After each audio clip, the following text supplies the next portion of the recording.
Did you constantly, during your childhood have to move around? You couldn't stay put in any one place? Yes, man. I don't remember that, like this is home. This I have no memories like that because I remember that even we bought, a house just to spend the night and we never came back and never came back. It's not a room in a hotel, it's a house you bought, and then the next day you have to leave and never come back. So it's like it's something very unique, like running away. My father was the most wanted man in the world. Yes. So it was very hard for us to maintain ourselves, free from the eyes of the authorities. Everybody was after us. There was a $20 million bill on my father's head, and there was another $4 million bill on my head also. You know, when I was 16. And don't get very excited, man, because no one's gonna pay you that much now. For me, it's like nobody's gonna pay you that. So but that we faced a lot of situations, very dangerous, and we escaped, because it was like a miracle every time because they were like so close to get us. And I don't know, it's like it was like God was everywhere protecting us somehow. It was very hard to understand, you know, and to count how many bullets just passed, very next to our heads, and none of them hit us, and how many people betrayed us at the same time because of the money, because of you know, the feelings and these relationships. So it's a miracle that we are speaking today, that we have the opportunity to meet ourselves at least in a virtual way. And I know you also face many violent situations, I can imagine. I did, but I got to be honest with you, Sebastian, as I listen to you, I'm kind of fascinated. And, I know what I went through, but you've gone through so much more. And I really mean that. And I applaud you for coming out of it the way you do and be able to sit here and discuss it. I know a lot of people wouldn't have the capacity to do that. Really. I mean, people listening to this, if I'm fascinated by it, people are going to be mesmerized by this because it's just so out of the ordinary. And for you to be able to come out and sit down and create a life for yourself. I don't know if people Yeah, can with having really, everybody against us, having yeah. everybody against us. Yeah, it And let was me very ask you, hard. when you say there was a price on your head, was it your family members too? Is that just to revenge on your father? Is that why they did that? It was because the Latin American culture is, if you have a son, he's gonna pay for your mistakes. This is Ah, how it works. wow. So it doesn't matter if it's a child, is just growing up. He has to pay for whatever his father did, and we even have to pay. We even have to give everything that we inherit from my father to pay to my father's enemies. For the Wow. money they spent during decades pursuing my father. They approached to us and they said, we know that if you hide a single coin, we kill you. So you have to give us everything that you inherit from your father. And my answer was, look, if that's the price of my head, take it all. It's like I'm thankful that you are at least leaving me with my life, with the opportunity, with the second chance of using my life for better purposes. So, in my second book, I even wrote a letter that was, inspired and directed to my father's enemies, and I thank them, publicly thanking them for stealing all the money away from me. And many people say to me, how come you say something like that? How do you really feel that? And I say yes, because of course, while they're stealing your money, of course you're not happy at all. Come on, we are human beings, we like to own things, and we love money, who doesn't? But in this case, in this particular case, if I look backwards, I have to be very thankful, because if they didn't stole my money from us, or my father's money, what would be my future after that if I kept the money? So that was like a liberation for me. They set me free because they left me without anything left, and nothing that belonged to my father still remained. So that really gave me the opportunity to start from scratch, to start from zero.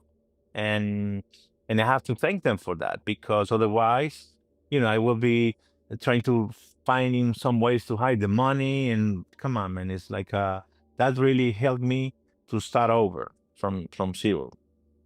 Well, you got a terrific outlook on that. I don't know if anybody else or everybody would look at it the same way, but that's a great way to look at it. I have to ask you this: how'd your mom cope with all of this? Well, she did a great part, because I remember when I participated and published my first documentary, Sins of My Father. I gave her a post, the poster, and I wrote something on it, and I said, to my master of forgiveness, because I learned from her that forgiveness could be something achievable, and could be something that you could have a conversation even with your worst enemies, and you can find many points in common with them, without losing your dignity, you know. But it requires, at least from my point of view, to be more courageous to approach to your enemies to ask for their forgiveness, and, instead to propose war. That anybody can do that, but it requires a deeper way of thinking. And I thank her for raising me with lots of love surrounding me. That really make the difference, because I grew up with a lot of bad people. A lot of sicarios, one of the worst hitmen in Colombia. I grew up with all of them in my childhood, and I must say that the difference between them and myself is that even if my father was the boss, uh, inside my little family, there was a lot of love. And that's a huge difference, that could really shape a human being life. Uh, and we cannot, even imagine how hard could shape that human life. Yeah, and your mom must have been a very strong woman to cope with all of this. Had to be. Yeah, she had to struggle, and she had to negotiate with all the cartel bosses that remain after my father. And she was just the wife and the widow now, and she couldn't do much. She didn't knew much, and she was there to struggle and to find a way to negotiate peace with all of them.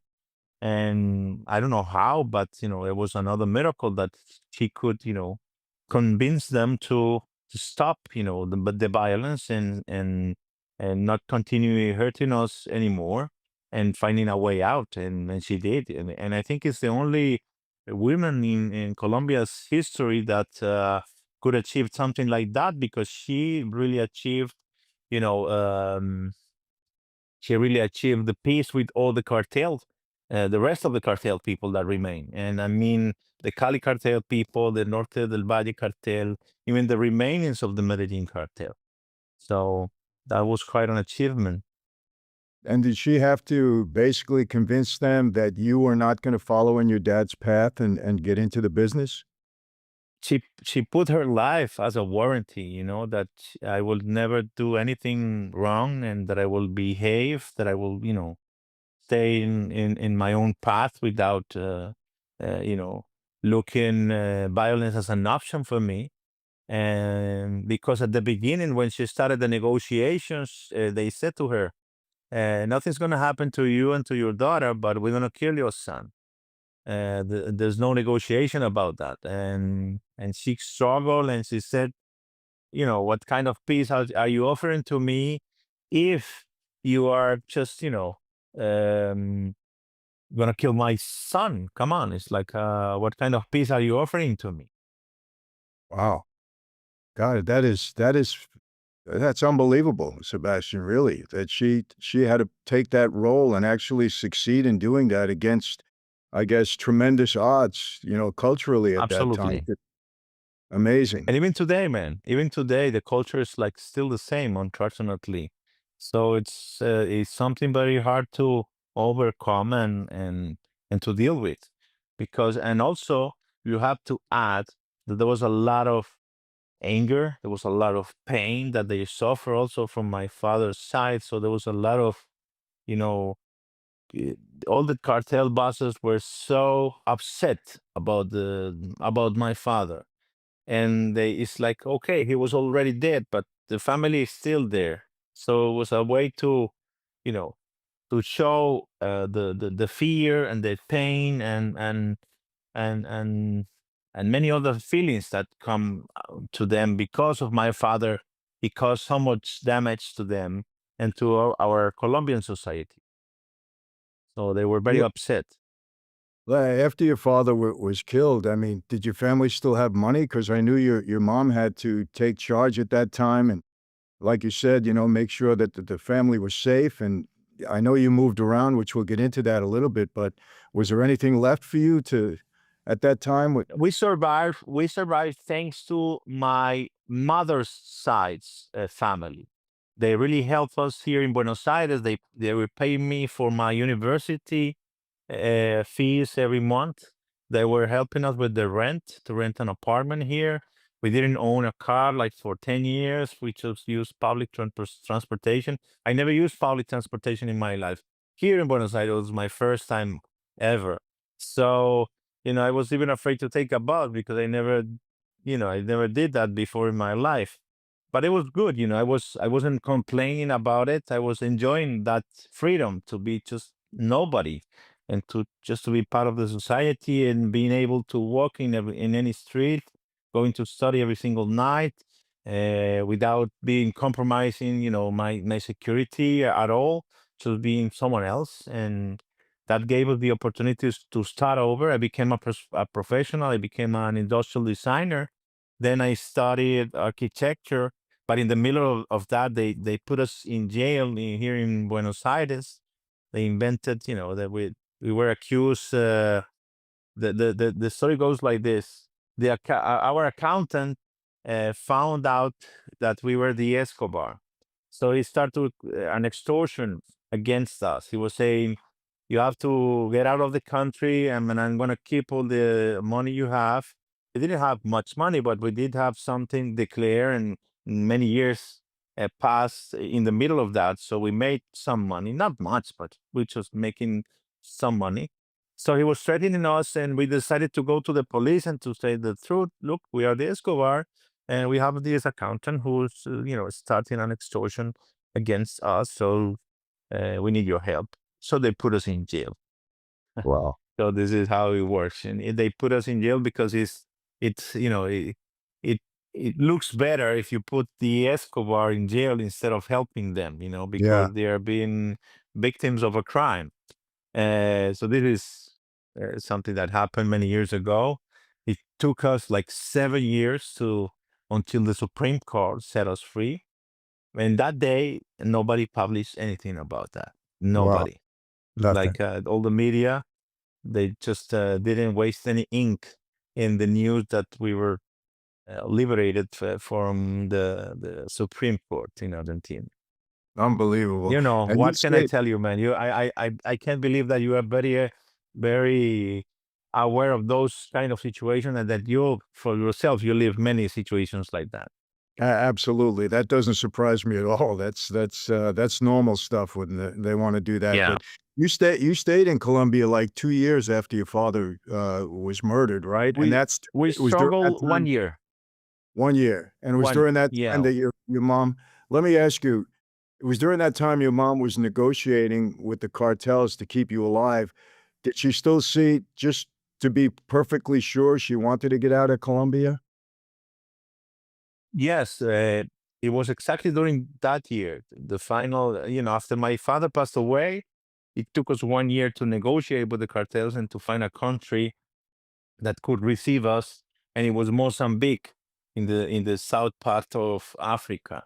We finally got an agreement with them. At the beginning, they said it was for a humanitarian reason, but the humanitarian reason was a $1 million in exchange of their help. This is what they call humanitarians. Now let me money. did you have to leave at that time, or your We mother were just wanted forced you to to play leave. it safe? You were We were forced. forced to leave. Yeah, man. We did have no options to say, hey, man, we prefer to stay. But, there was a time when I was forced to go to see the Cali cartel buses. And I was told that I will never get out of that meeting alive. But I was so tired of the violence, man, that I was willing to go there. And I wrote my will and I went there to that meeting and I told them, look, man, I did all my efforts to get out of this country. I knock on the door of every single embassy, and everybody's saying no. We are not gonna let you be part of our country. We're not gonna let you in at all. So I just there was nothing left to do, and I asked them, look, man, you are the only ones who could really help me get away of the country. I don't want to step in the middle of your lives. I don't want to stay here in Colombia, but I'm running out of options. Really, I don't know what else to do. And this is where the idea about changing legally my name came out also as a possibility. And I even remember that I told them, look, man, you are exporting so many kilos of cocaine every single day to many countries. And my weight is 100 kilos. So just don't send 100 kilos of cocaine. Send me away, and you will never see me again. I don't want to step in the middle. I just want to respect that's your part, your decision. I don't want to be part of it. And they even say to me, Okay, we understand that we did a great effort closing the doors for you, and if there's any if you have no chance to leave the country, you can stay in Cali. They offered me that, but I was totally aware, man, that if I stay in Cali, I will be part of their gang. So that wasn't a way out for me at all. That was my last option, and I prefer to clean toilets instead, of being a criminal. And I'm not against that. I just learned that that's not the way out in life. I'm so aware of that. That many of my friends, even my own father, who was considered the Da Vinci of crime, that even Mhm. a mind like his could achieve something. So who am I to feel that I'm gonna succeed? No. So this is why I always try harder to find a way out for me, staying as far away as possible from my father's legacy, but without hating him. It's like that's something else. That's a different subject. Oh, and let me was it both the cartels and the government that wanted you out of the country? Both. Everybody, man. Everybody. Nobody wants me dead. They even promised me, if you ever come back, we kill you. So this is why it's a miracle to start thinking about the possibility of going back to Colombia, not to live there, but at least you know, to make a small tour to see the most beautiful parts of Colombia, a country that has changed so much for better. And and Colombia is not exclusively about Pablo Escobar. We have so many things so beautiful to speak about, that he's one of the subjects, but he's not all.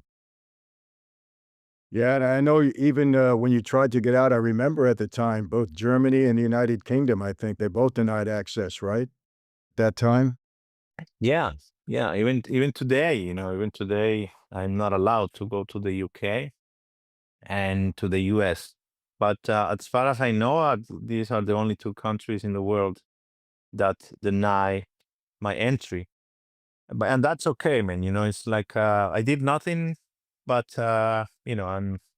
it's weird how the law sees this case or many other cases, because it's like I'm guilty because of my father's actions. Like, Yeah, it's a I bit know. crazy, because it's like you inherit even your father's crimes, and I'm not feeling quite comfortable with that, because yeah, come on, man, if your dad just passed through a red light, it's his responsibility, not yours. You're just his son. But I'm not going to struggle with that. I respect everyone's decisions. You are allowed to invite whoever you want to your home. And that's your call, that's your decision, it's your home, it's your place. And we have to respect that. The world is big enough, there's space for everyone. So I have a question for all my friends and followers. Have you tried my wine yet? You know, in the last 2 years, we've made tremendous progress with Franzese wine, and it's really all thanks to your support, and obviously because people are finding out we have a great wine at a great price. In 2025, we aim to become a national brand, and I want all of you to be a part of it. Every bottle you buy, every story you share builds more than a brand. It fuels a movement. The story of our wine is one of people having second chances and of lives being transformed. That's the truth. So go to my website, franzesewine.com, and get your bottle today. Salud, my friends.